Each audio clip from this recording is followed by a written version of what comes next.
just don't want my meat on page 6. Travis Kelce is about to spill the tea, and this time it's not from the sidelines.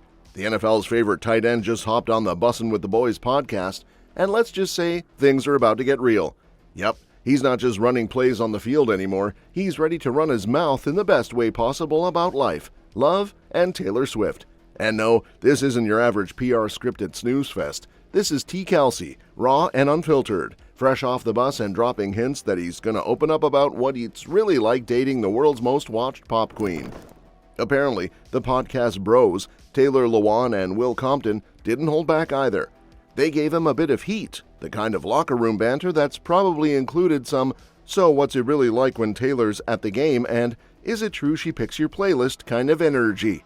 And you just know Kelce leaned into it. Insiders are saying he's fully embracing the chance to pull back the curtain on what it means to balance gridiron glory with being one half of America's most unexpected power couple. And let's be honest, he's not wrong when he says a strong relationship helps him show up and show out.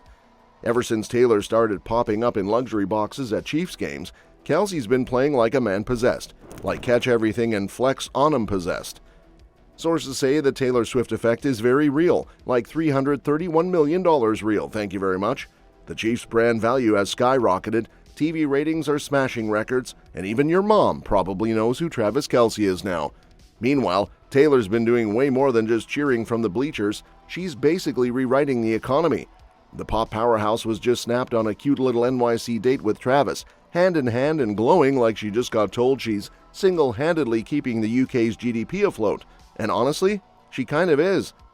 Turns out her Eras Tour didn't just break hearts and Ticketmaster, she boosted the UK economy by a casual £10 billion. That's right, billion, with a B. Culture folks are now calling the UK the home of live music, but let's be real, it's the house of Tay. And because being a global economic force wasn't enough, she's finally pulled the ultimate boss move and bought her own music masters. Millions dropped, strings cut, and a 5-year battle with the music bigwigs finally over. This is main character energy at its finest. No scooter, no contracts, no nonsense. Just Taylor doing what every artist dreams of, owning her legacy, her lyrics, her life. But while she's glowing and growing, one dude seems stuck in the sad boy playlist phase.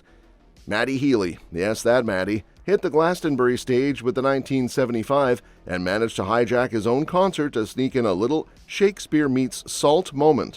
What this moment is making me realize, I probably am the best. I'm probably the best songwriter of my generation. The best, what do we say, a poet. These lyrics, this poetry, I bleed for you. All right, take it away, boys. Mid-performance, right before Chocolate, he got all misty-eyed and called himself a poet, the generational wordsmith, if you will. Fans didn't miss the not-so-subtle reference to the Tortured Poets Department, which, let's be honest, has his name scribbled all over it like a teenage diary. Swifties, as expected, went full courtroom drama. They're convinced Matty's trying to ride the TTPD wave for relevance, and some even declared he'll never know peace after that stunt. He might have meant it as a cheeky nod, but the crowd wasn't buying it.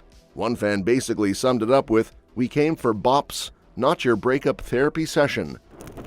Meanwhile, over in Kelce land, things are looking more like a bro comedy fever dream than a podcast schedule. Travis and Jason just casually dropped a Brad Pitt bombshell on their New Heights show, and the internet imploded. Like actual Brad Pitt. The Hollywood legend, Mr. Fight Club, Benjamin Button himself. No one knows how the Kelce bros managed to pull this off. Maybe Jason promised Brad a lifetime supply of tight end jokes, or maybe Travis just slid into his DMs like, "Yo, you up for a pod?" Whatever dark magic they used, it worked. Fans lost it the second Jason dropped the announcement in full dad at a tailgate energy, and Travis repeated it like he couldn't even believe his own ears. One fan demanded to know the secret connection. Was it mutual friends, football, a shared skincare routine? Another just screamed into the void. Because what is reality anymore when Brad Pitt is doing sports podcasts? Travis, never one to be outdone, kept it wholesome with Tight End University in Nashville. But even that turned into a Swiftie dream when Taylor popped up to perform Shake It Off Live, right there, in front of a bunch of sweaty NFL dudes. Travis danced like it was prom night and the girl of his dreams was headlining. Spoiler, she was. The two were seen cozying up on the red carpet, looking like the plot of a sports rom-com just wrote itself.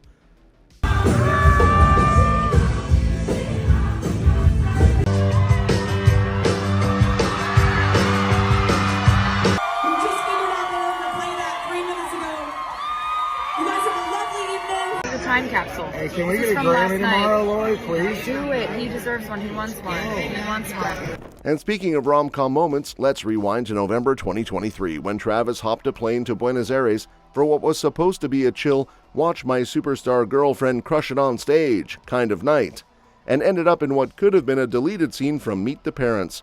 There's Travis, standing backstage with Taylor's dad, Scott Swift, who's fully decked out in Chiefs gear like he's about to call a play himself. The rain had delayed the show by 2 days, but when it finally happened, Taylor made it count, literally changing the lyrics of Karma mid-performance to shout out her man. And no, not in a vague some guy I'm texting way, she named the Chiefs. It was giving hard launch energy. Travis gobsmacked, blushing, probably forgot where he was for a sec. He clapped like a proud boyfriend at a high school talent show, just missing the part where his future father-in-law reached out for a high five.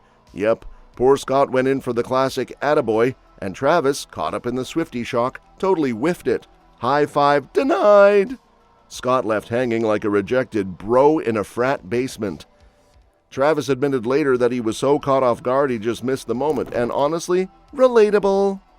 Anyone who would black out a little if their Grammy-winning girlfriend just rewrote her lyrics to announce you're coming straight home to you.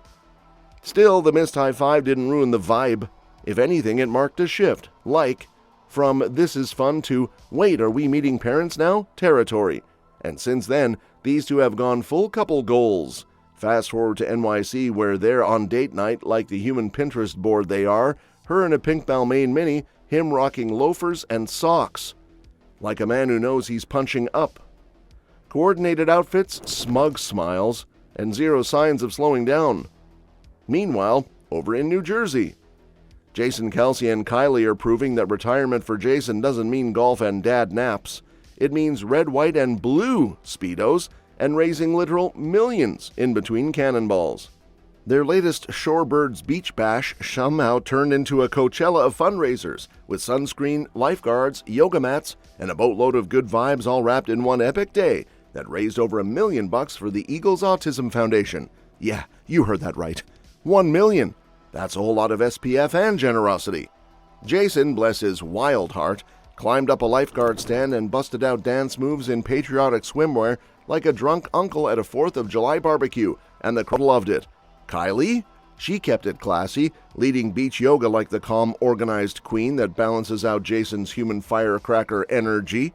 Together, they had fans stretching, laughing, probably crying, and definitely donating. Of course, the squad showed up too. First-round pick Cooper DeJean ditched the helmet for beach gear, Landon Dickerson rolled through with "I lift weights for breakfast" vibes, and even Brandon Graham popped in to remind everyone that legends don't fade, they fundraise.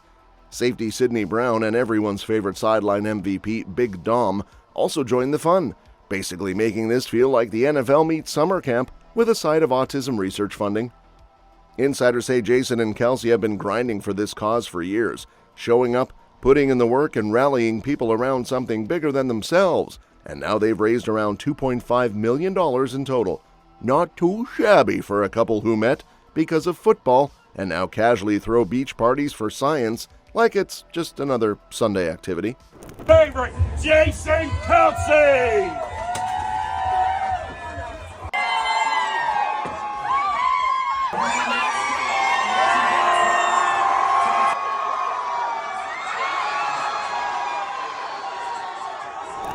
From humble beginnings to packing out fundraisers, they've turned their platform into a fundraising machine. Jason took to social media right after the event wrapped up, giving a big old digital bear hug to the fans, the players, the volunteers, and pretty much anyone who showed up and threw down a few bucks for a good cause. He didn't miss a beat, making sure everyone, from the guy who ran the grill to the kid selling wristbands, got some love. Honestly, if the NFL handed out rings for philanthropy the way they do for touchdowns and tackles, the Kelces would already have a full hand, and they'd be eyeing the other one too. And just when you thought Jason was done, he keeps showing that even off the field, he's still making game-winning plays, this time in Speedos and for something that actually matters. That's all for this video, folks. We'll see you next time.